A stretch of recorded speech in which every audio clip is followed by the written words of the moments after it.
Kerala Congress M chairman Jose K Mani മത്സരിക്കുമെന്ന മന്ത്രി റോഷി അഗസ്റ്റിന്റെ നിലപാടിൽ നേതാക്കൾ രണ്ട് തട്ടിലായി. ചെയർമാനെ നോക്കുകുത്തിയാക്കി നിലപാട് പറഞ്ഞത് തീരെ ശരിയായില്ല എന്നാണ് ഇപ്പോൾ ഉയരുന്ന വിമർശനം. പാലയിൽ ജോസ് കെ മാണി മത്സരിക്കണമെന്ന ആവശ്യമായി റോഷി അനുകൂലികൾ രംഗത്ത് വന്നു. സമൂഹ മാധ്യമങ്ങൾ ഉൾപ്പെടെ നേതാക്കൾ ഇക്കാര്യം പങ്കുവയ്ക്കുന്നു. നമുക്കൊപ്പം വിവരങ്ങൾ നൽകാൻ ടോബി ജോൺസൺ കോട്ടയത്ത് നിന്ന് ചേരുന്നു. വലിയ രാഷ്ട്രീയ തന്ത്രങ്ങൾ ഇത്തരമൊരു അഭിപ്രായത്തിന് പിന്നിലുണ്ടോ എന്ന് പോലും ആളുകൾക്ക് സംശയമുണ്ട്. ജോസ് കെ മാണിയുടെ സാന്നിധ്യത്തിലാണ് മന്ത്രി റോഷി അഗസ്റ്റിൻ ഇക്കാര്യം പറഞ്ഞത്. ഇങ്ങനെ പെട്ടെന്ന് ഫോർവേഡ് ചെയ്ത് കളിക്കാൻ ഇദ്ദേഹത്തിന് എന്താണ് പ്രേരണയായത്? മാത്രമല്ല സ്വന്തം ഗോൾ പോസ്റ്റിലേക്ക് ഗോൾ അടിച്ച് കയറ്റുന്ന പോലെയായിരുന്നു മന്ത്രി റോഷി അഗസ്റ്റിൻ ചെയ്തത്. പറയൂ വിവരം.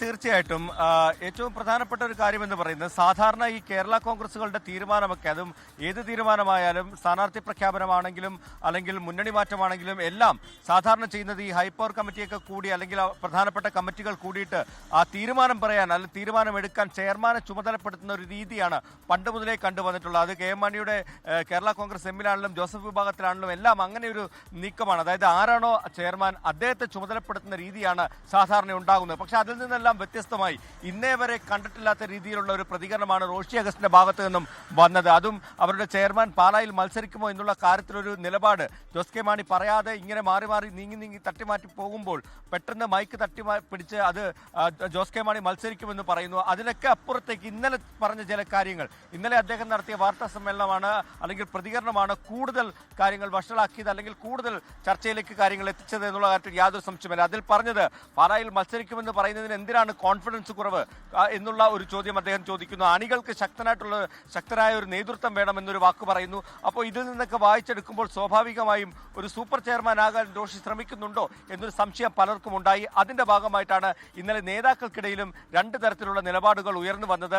റോഷിക്കെതിരെ ചില നിലപാടുകൾ ചില നേതാക്കൾ ഫേസ്ബുക്ക് പോസ്റ്റ് ഇടുന്നു. സംസ്ഥാന കമ്മിറ്റിയിലുള്ളവർ തന്നെ ആ പോസ്റ്റ് പങ്കുവെക്കുന്നു. അതായത് ഈ തീരുമാനം പറയേണ്ടത് ചെയർമാനാണ്, അത് റോഷി പറഞ്ഞത് ശരിയായില്ലെന്ന് പറയുന്നു. തൊടുപുഴയിലേക്ക് വന്ന് മത്സരിക്കാൻ തയ്യാറാണോ എന്ന് ജയകൃഷ്ണൻ പുതിയിടം എന്ന് പറയുന്ന അവരുടെ സോഷ്യൽ മീഡിയയുടെ ചുമതലയുള്ള വ്യക്തി തന്നെ ചോദിക്കുന്നു.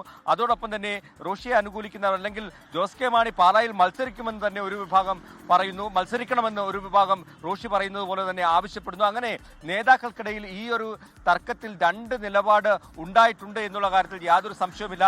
എന്തായാലും ഇന്ന് ഈ പ്രശ്നങ്ങളൊന്നുമില്ല എന്ന് ഇരു നേതാക്കളും പറയുമെങ്കിൽ പോലും ചില തർക്കങ്ങൾ, ചില കാര്യങ്ങൾ, അതായത് ഈ പാലായിൽ മത്സരിക്കുമോ എന്നുള്ള കാര്യത്തിൽ ജോസ് കെ മാണി എടുക്കുന്ന തീരുമാനം അല്ലെങ്കിൽ അത് ഇങ്ങനെ നീട്ടിക്കൊണ്ടു പോകുന്നത് വലിയൊരു ആശയക്കുഴപ്പമായി ആളുകൾക്കിടയിൽ നിൽക്കുന്നുണ്ട്. റോഷി ഒപ്പം തന്നെ ഇങ്ങനൊരു നിലപാട് സ്വീകരിക്കുന്നത് വലിയ ആശങ്കയായിട്ട് ഈ അണികൾക്കിടയിലുണ്ട്. അതുകൊണ്ട് തന്നെ ഇതിൽ കൂടുതൽ പ്രശ്നങ്ങളിലേക്ക് കാര്യങ്ങൾ പോകുമോ അതോ തെരഞ്ഞെടുപ്പിന് മുമ്പ് തന്നെ ഈ പ്രശ്നം പരിഹരിച്ച് മുന്നോട്ട് പോകാൻ സാധിക്കുമോ എന്നതടക്കമുള്ള കാര്യങ്ങളാണ് ഏവരും ഉറ്റുനോക്കുന്നത്. അതോടൊപ്പം തന്നെ മറ്റൊരു പ്രധാനപ്പെട്ട കാര്യം, കോൺഗ്രസ് ഇപ്പോഴും പ്രതീക്ഷ അർപ്പിച്ച് കാത്തിരിക്കുകയാണ്. ആരെങ്കിലും കേരള കോൺഗ്രസ് എമ്മിൽ നിന്ന് വരികയാണെങ്കിൽ അവരെ കൂടി പരിഗണിക്കാനുള്ള ഒരു ആലോചനയിൽ തന്നെയാണ് കോൺഗ്രസ് നേതൃത്വം ഉള്ളത്. ജോസഫ് വിഭാഗവുമായിട്ടുള്ള ചർച്ച വൈകുന്നതിനുള്ള കാരണവും ഇതാണെന്നാണ് നമുക്ക് മനസ്സിലാക്കാൻ സാധിക്കുന്നത്. എന്തായാലും വലിയ രാഷ്ട്രീയ നീക്കങ്ങൾ, വലിയ രാഷ്ട്രീയ ചർച്ചകൾ ഈ തെരഞ്ഞെടുപ്പിന് മുമ്പ് കേരള കോൺഗ്രസുകളുമായി ബന്ധപ്പെട്ട് ഇനിയും ഉണ്ടാകുമെന്നുള്ള കാര്യത്തിൽ യാതൊരു സംശയവുമില്ല. SKN. ടോബി ജോൺസൺ ആണ് നമുക്കിപ്പം ചേർന്നത്.